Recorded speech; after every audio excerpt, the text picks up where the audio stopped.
Today's show is sponsored by CloudZero. For software-driven companies focused on growing margins, CloudZero is the only cloud cost intelligence platform that puts engineering in control by connecting technical decisions to business results.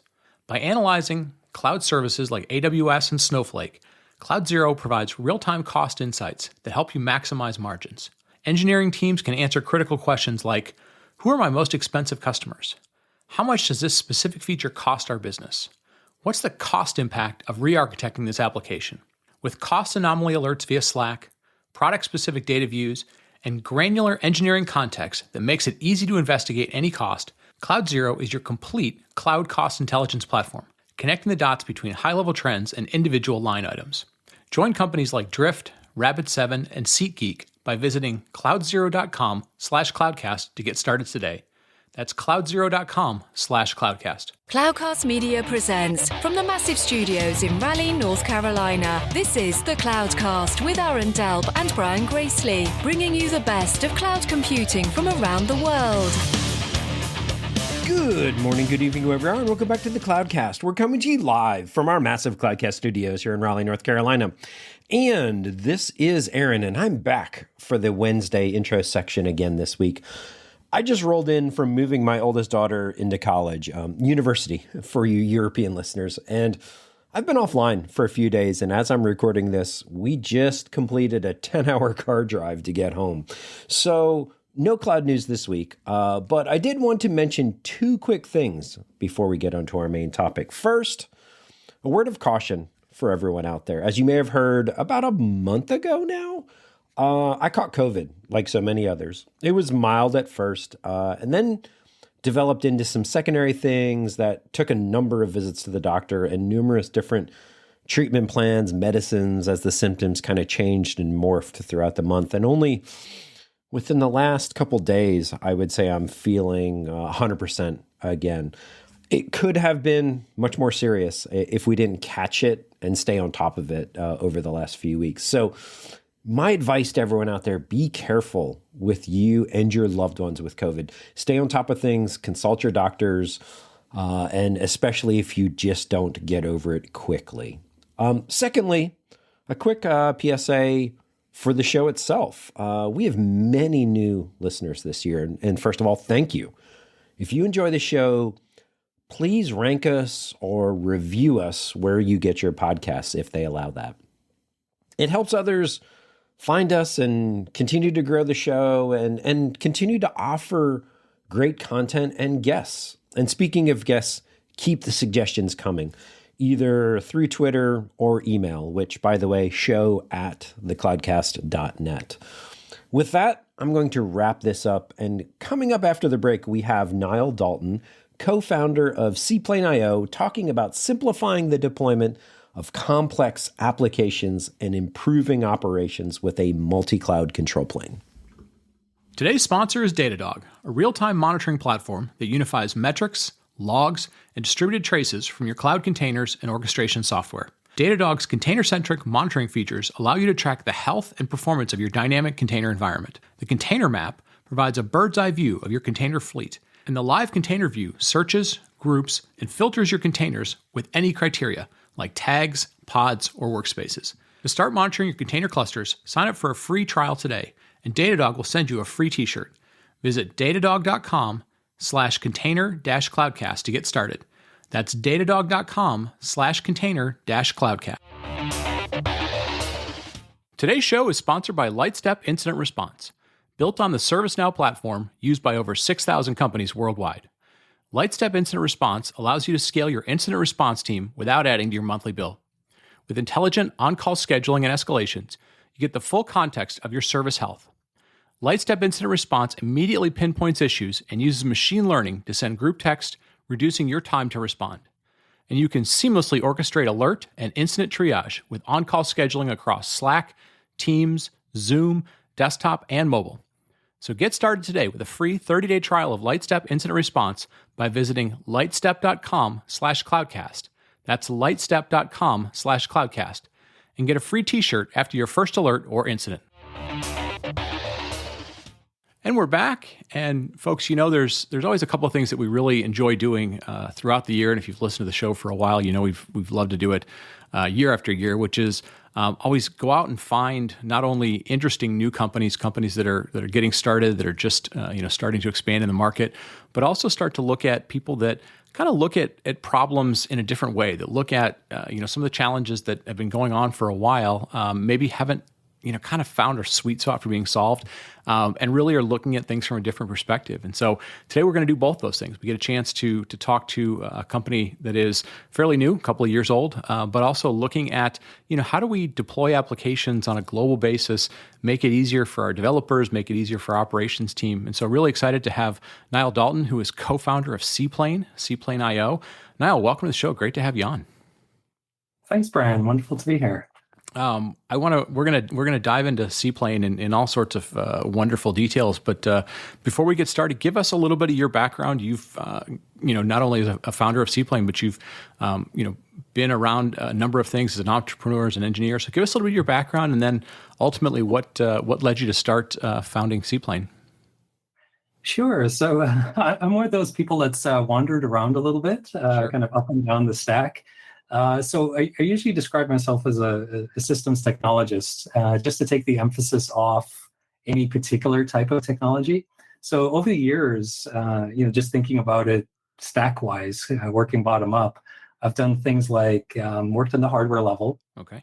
Been an architect working on, say, CPU cores, or building very large-scale ARM server clusters. So building a custom ARM server chip. And then building large-scale clusters out of them. So, you might want to put 1,000 of those in a rack, and then some number of racks to get a really big cluster that you can carve up into lots of little ARM servers. Okay. So kind of working bottom up from there. That makes me sound like a real hardware person, but I've actually spent most of my career, I guess, in software. Everything from system software around hypervisors and binary translators and JIT compilers. Anything that essentially looks at a running program and tries to improve it, so that you can improve it in lots of ways, whether it's like make it more secure, make it run faster, make it run on a system it was never meant to run on. So there's all these kind of fun tricks we can play when we start thinking about, okay, someone's trying to build some application logic here. How do we make it run better on whatever the systems we're trying to map it onto? So I spent a whole chunk of my career doing that. Okay. Further up the stack, again, a lot of work on scale-out analytics of various sorts, but always with an emphasis on low-latency decision-making. So, take a modest scale system, maybe it's just a couple of thousand machines or something, and you're trying to keep, say, every piece of financial data in the world in memory for today, and make some decision-making in real time, say, pre or post trades or something like this. And how do you make it really productive for people that are domain experts to make use of that kind of a system, right? So again, trying to let people concentrate on their application logic and then map it onto a real-time decision-making system. And I guess, I should probably point out, I spent a chunk of time building applications myself rather than just being an infrastructure person, building the layers beneath them. So that could be anything from I spent a while in high-frequency trading to I spent some time working on travel and lifestyle search systems many, many years ago for a company called lastminute.com over in Europe, and building cloud-scale storage systems, companies like Up There. So kind of up and down the stack. If that sounds like, hold on, he just wandered around quite a bit. Yeah, that's exactly what happened. Always kind of looking at like what's changing in the world and how do we help people consume these crazy systems that we can build. Yeah, you're sort of the unique combination of a sort of a full stack engineer in the truest sense, and then combine that with kind of a curious wanderer's mindset. It's it leads you down a lot of different roads. I know that a lot of folks that we get to talk to on the show have been maybe not completely down that path, but their path to get to where they are was not necessarily a straight line. So yeah, it's always interesting to find out how people evolved to where they were. So all that background, all those zigs and zags and things, how did that get you to sort of say, hey, there's a problem space out here for this company I'm going to start, Seaplane IO, to go after? Totally. So I guess it's not too shocking to hear that we didn't originally set out to solve this kind of a problem. When I was sitting around with some friends figuring out what are the cool things we could build to really help people, we originally thought we would be cloud consumers, right? There was a whole bunch of interesting problems to solve where, we'd consume this amazing cloud capacity out there and go solve some problems. But, being an infrastructure person looking bottom up, you kind of understand how all of the pieces work under the covers, right? So you can kind of look at some of these abstractions and understand that, okay, I see what you're doing with the networking there, right? I've worked in software-defined networks, and I've worked on networking hardware and built out interesting networks, or same on storage, same on compute. And so when I look at some of the infrastructure, sometimes you can kind of see that stuff bleeding through, right? You kind of look at the cloud infrastructure and you start thinking to yourself, okay, I can tell a surprising amount about how you do some of these things and the organization behind it just from looking at some of these abstractions. But when you start looking at it more from the opposite point of view, to say, actually, I just want to build this application, you start getting a little bit more frustrated with some of those things, right? There's like a lot of paper cuts. There's a lot of rough edges that you run into and an amazing amount of complexity that kind of comes out at you. And so, we were talking with lots of folks who are working at the application level and helping us understand how we might address their problems. And it kept coming back to the same set of challenges where like the cloud was making everything possible for them, but nothing was particularly easy. And the more successful they started to become, right, the harder it got, the more that complexity just exploded in their face as they tried to scale out a little bit from, like, it's fun in games when you're just deploying in a single zone and there's lots of really nice ways to do things. But as you start going multi-zone or multi-region and multi-geo, trying to like do your best to serve your end users, suddenly all of this complexity just kind of screams at you and makes life hard. Right. So what we figured out essentially was, hey, there's an interesting problem to try to solve. Like, how do we take all of this amazing stuff and really make it consumable for people who are building applications and trying to scale out? Yeah. And that was basically the genesis of Seaplane, is kind of stepping back and going, okay, what would it take to let most people, most application developers, concentrate on building their application and then have something else do the heavy lifting behind the scenes to help them deliver that to their global audience? Yeah, I feel like, and we've covered this space and a lot of aspects of the space for a number of years. And I feel like, there's been a trend for the last, 4 or 5 years where, a set of people said, well, we need to engage, more than just sort of hardcore developers. So we're going to create technologies like low code, and those things have ebbed and flowed. And then on the other side, and sort of dress as part of the app dev things. And then on the other side, there's folks who said, well, I'd like to deploy some applications, but I don't really want any operations at all. So I'm going to create this thing called serverless, and that'll make things easy because there's no ops to it. But I feel like there's a gap there which sort of says, well, yes, low code is sort of for a niche set of applications. Serverless has its own niche.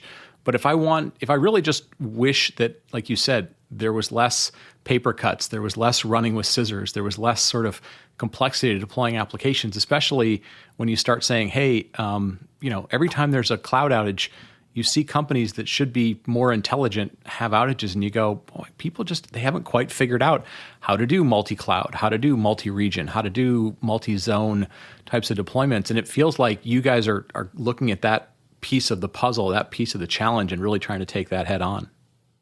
Yeah, exactly right. So, I'm a huge fan of the whole low code movement, for example, right? Because there should be as many people as possible able to build things, right? That's just an article of faith for me. Yeah, that's great. When you think about something like Excel, I mean, just imagine the number of people that could effectively do application development without really thinking of themselves as developers in that sense, right? You can put something together.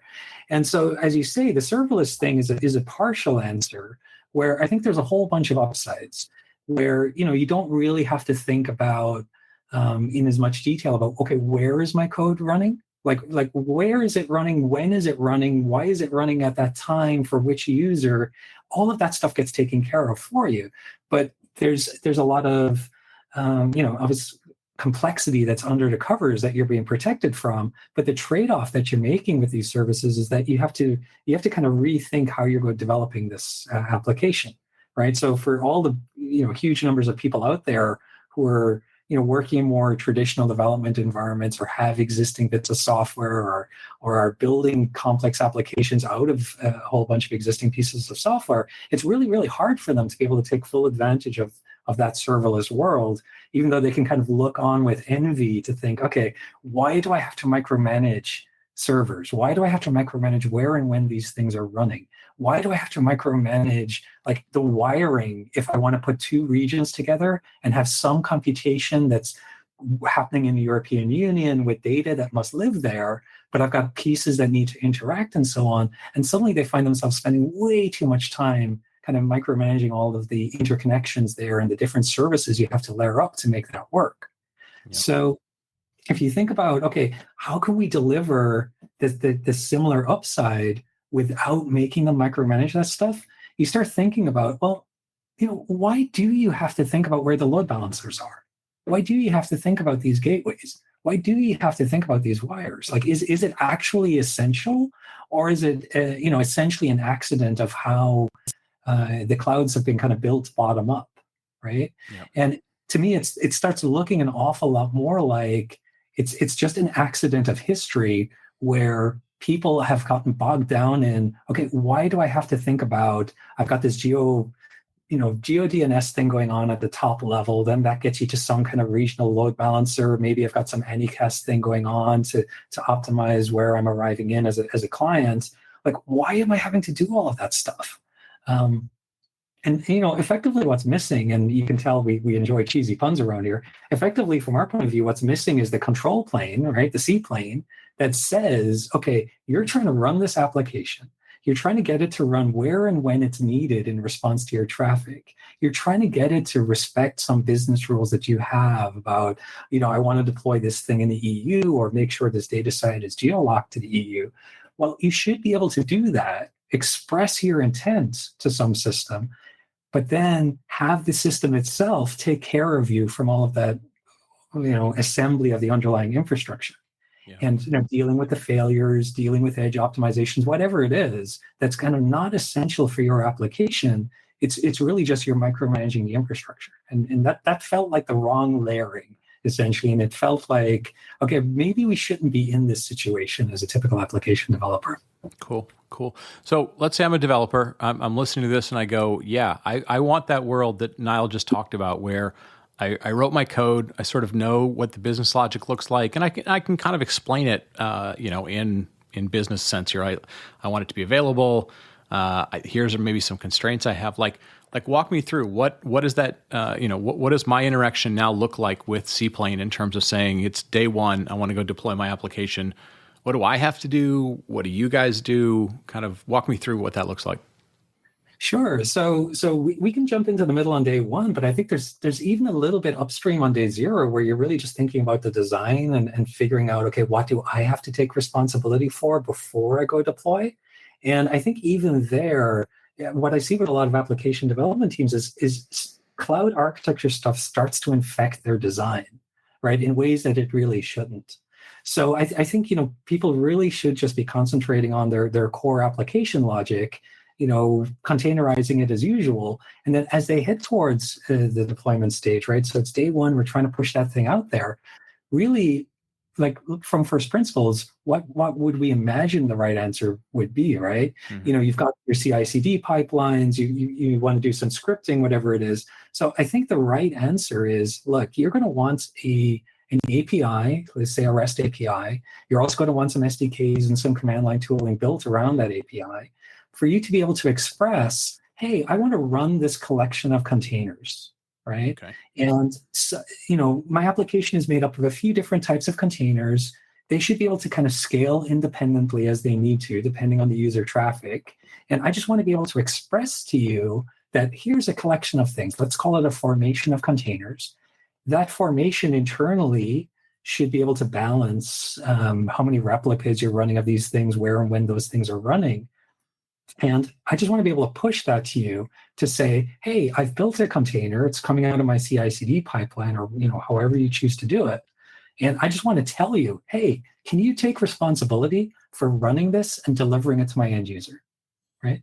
Okay. So So from first principles, I think that's the right thing you want to do. And that's exactly what we've gone and implemented is here's a nice small REST API that lets you express that intent. And then we take responsibility for running and scaling that thing. Now, by default, like your traffic could be coming from anywhere, and we will globally like make the right decisions about where and when to run your application, whether that's like all the way out in some edge locations in our edge network, or whether it's a little further back in regional metal, or all inside the kind of centralized public clouds, right? We'll take responsibility for that. So then the next thing is you probably might have some other opinions. Like I use the European Union as the running example. You might have some opinions about what you want to do there. And so you might want to layer in a couple of business rules, right? It's completely up to you. Mm-hmm. Just to say, hey, let's do something slightly different when we're running this collection of containers, right? This formation of containers should be, geofenced to North America for whatever business reason. Sure. Or, hey, we're over in Australia. I really want to use Azure as some backing capacity there. I have a little business rule around that. So, hey, Seaplane, use Seaplane, but when you need cloud capacity, it's good to have Azure in the mix in that particular deployment. So really, we want to keep you at the level where you're thinking in terms of your application, your business needs, without having to worry, okay, what does that turn into, and all kinds of complicated wiring under the covers. Yeah. Now, okay, so that makes a lot of sense, and obviously the idea that again you're sort of abstracting or taking away having to think about a lot of that behind the scenes capacity and complexity is awesome. What happens? So day zero, we're thinking the right way in terms of the application. Day one, we interact with the API. The Seaplane control plane gets it out there, takes care of things. Walk me through a little bit about what the control plane's doing, say, on day two. So, I log in one morning, I go to Twitter, and a whole bunch of people are going, hey, is AWS US East down? Or, hey, is something going on, something's wrong somewhere on the cloud. What is your system doing then to sort of say, hey, I've detected an outage, this outage may impact you in some way. There's some behind the scenes stuff that you guys do that sort of makes sure that my life doesn't have to be as concerned about that, right? Yeah, totally. So, there's the traditional kind of day two concerns around, maintaining these deployments, doing the monitoring, doing the optimization, dealing with all these failures. And effectively, that's the core job of the control plane, actually, right? So one way to think about it is, even though I kind of describe it as on day one, you're kind of doing this deployment or whatever, the best intuition I could give you about that is that's like introducing an application that isn't running as well as it should be into the system on day one, right? So from the control plane's point of view, what it's really realizing is, oh, there's this user, they have the intent that this application should be running in this nicely, continuously optimized way that doesn't get affected by failures or whatever for availability reasons. And so suddenly the control plane, what it actually realizes is it has a little bit of an oh crap moment. It kind of says, oh, hold on a second, they've expressed this intent. I'm noticing that thing isn't running the right way. So it's going to start deploying replicas, it's going to start sensing the traffic and figuring out what to do.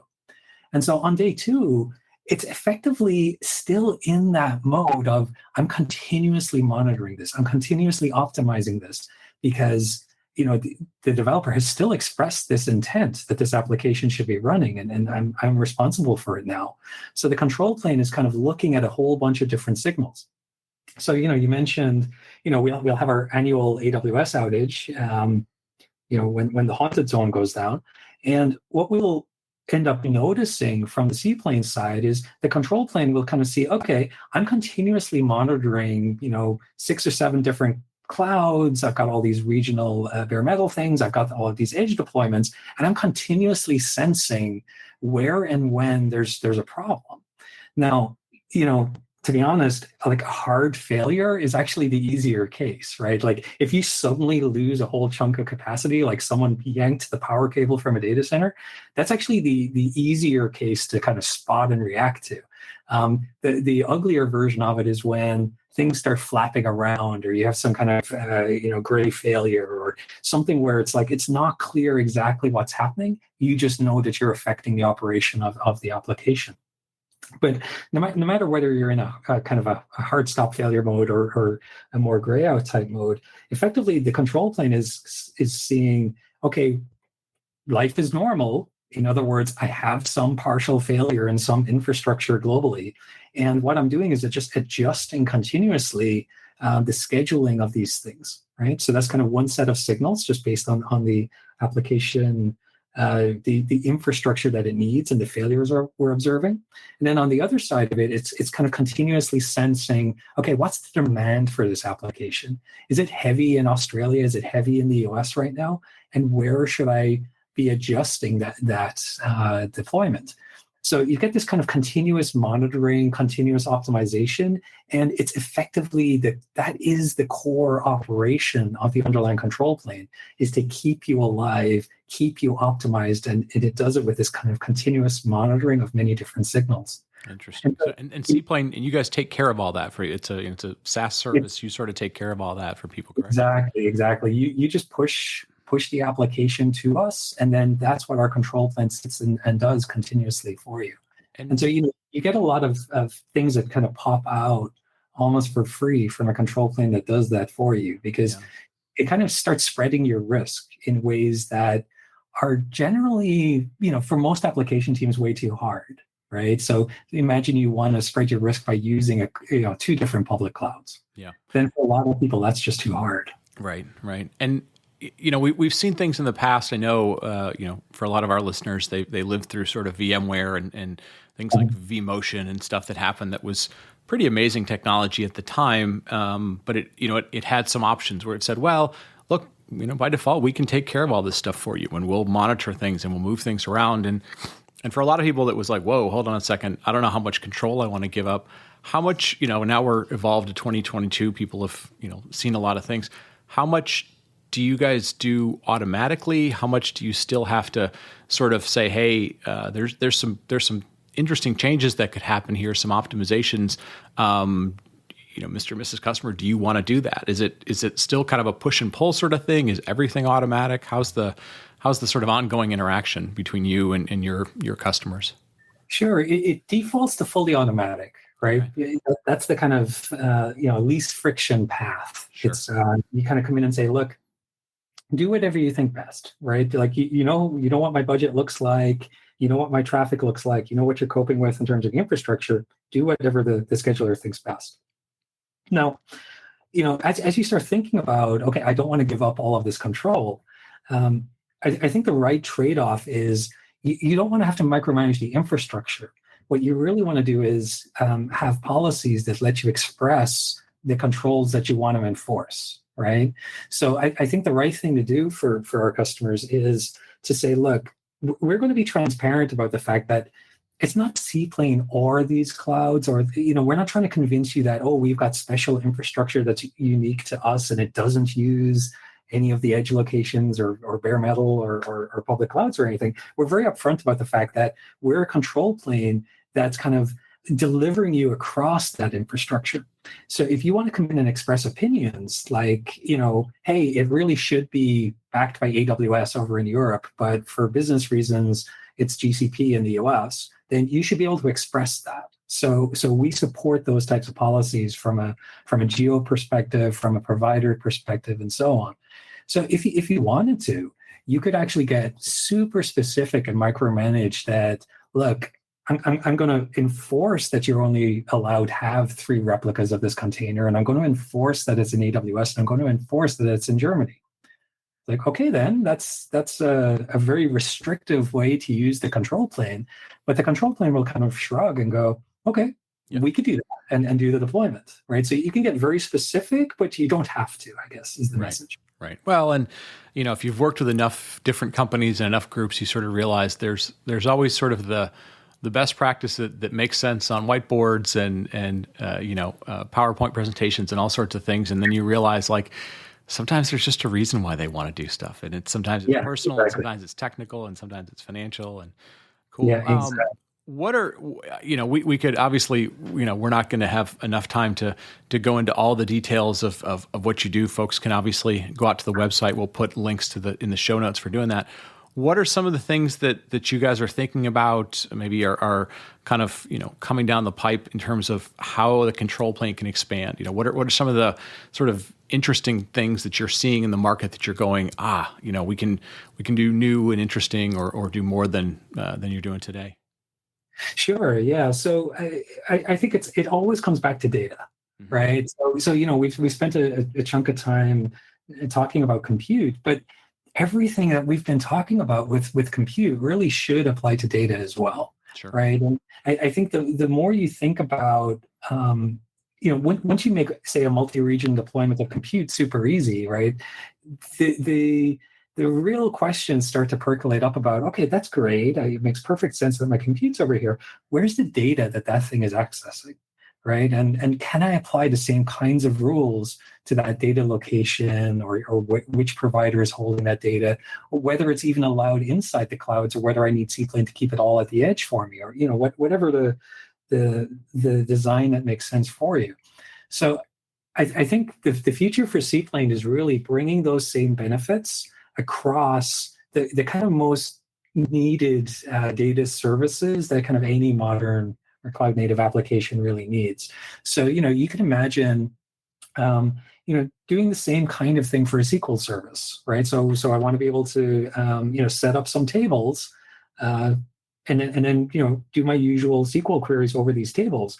But exactly the same set of concerns come up, right? Like I don't want to have a single database server that is sitting behind this wonderfully auto scaled, like I don't have to worry about anything compute layer, but now I've got this database server sitting behind it, and all the same concerns come up, like is it in the right place or not, is it available or not, those types of questions. And so you really want to apply exactly that same application oriented higher level view to say, okay, what you really want is a database service. So, service rather than serverless, right? Just to put the emphasis on, you want this thing to be always up and available and responding, not necessarily booting up just because you have an access. So you want this global service, and you want those same auto-scaling, auto-piloting features. So I think over time from Seaplane, you'll see us apply the kind of secret sauce behind the scenes in the control plane to the most commonly needed data services, whether it's SQL or object storage or various types of messaging and so on, queuing that you need. Now that said, of course, there's a long tail of a lot of those services, and there's also incredibly great services out there from other vendors that specialize in certain types of data services.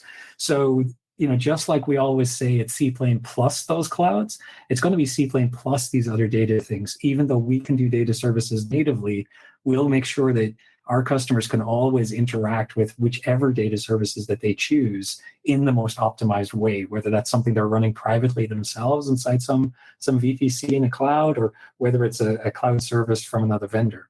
But really the goal for us is to kind of say, hey, for the most typical kind of modern applications that are getting built for most of the market, there's an obvious set of things that they need, and people need it to respond in that same way and to be kind of co-optimized. So that you don't have dueling schedulers, and you don't have things where it's like, hey, my compute's doing the right thing, except the data layer is doing completely the opposite thing, and these things don't talk properly. Yeah. So you never want to put people in that situation. Yeah, good stuff. No, it's good to hear that you guys are taking the lessons you've learned over the last couple of years about how to build these models, and you're going to start applying them to not only compute, but data and probably other things down the road. Well, very, very cool.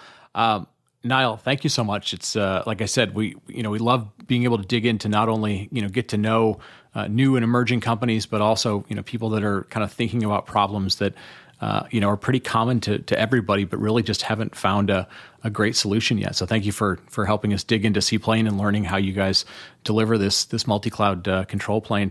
If folks want to reach out to you, or the best way to engage with your team, what's the best way to do that? You can find us on Twitter at Seaplane_IO, also on LinkedIn at Seaplane IO, or just go to our website and email us via the forums there. We'll love to talk with people. Obviously we're very user driven, so any kind of interesting applications, or if people think that, hey, you can't deliver that type of a platform for my type of application, we'd love to talk to you and dig in a little bit and see if that's something we can help with. Yeah, good stuff. Good stuff. And you guys are globally based, so this is applicable to folks, sort of any of our listeners around the world. So, Niall, thank you again for the time. On behalf of Aaron and myself, we want to thank you for sharing your knowledge and your learning. Folks, with that, I'm going to wrap it up. I want to thank you all for listening, for telling a friend, for helping us continue to grow the show, and we continue to see really nice growth numbers even throughout the summer as some of you are taking vacation. So, hope everybody's doing well. Thanks for listening, and we'll talk to you next week. Thank you for listening to The Cloudcast. Please visit thecloudcast.net to find more shows, show notes, videos, and everything social media.